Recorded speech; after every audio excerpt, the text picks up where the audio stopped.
শুক্রবার সকালে মুখ্যমন্ত্রী মমতা বন্দ্যোপাধ্যায়ের অনুপ্রেরণায় কৃষ্ণনগর পৌরসভার পক্ষ থেকে ফ্রি স্কুল বাস পরিষেবার আনুষ্ঠানিক উদ্বোধন করা হয়েছে।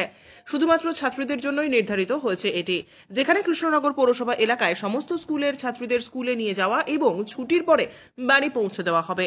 কৃষ্ণনগর পৌরসভার চেয়ারম্যান এই উদ্যোগটি সম্পর্কে বলতে গিয়ে বলেন, ভবিষ্যতে প্রয়োজন পড়লে এই বাস পরিষেবার সংখ্যা বাড়ানো হবে এবং ছাত্রদের জন্য একই পরিষেবা চালু করার বিষয়ে চিন্তাভাবনা করা হবে। সম্পূর্ণ বিনামূল্যে এই পরিষেবা ছাত্রীদের জন্য একটি বড় সুবিধা হিসেবে দেখা হচ্ছে এবং এতে তারা অত্যন্ত আনন্দিত।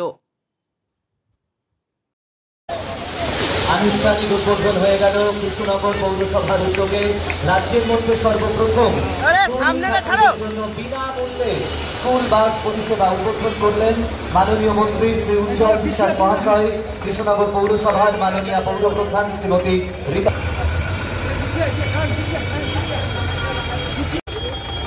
ঢুকে যাচ্ছে পতাকা নেড়ে আনুষ্ঠানিকভাবে সূচনা করা হলো। মিলে একটা জোরদার হাততালি দিয়ে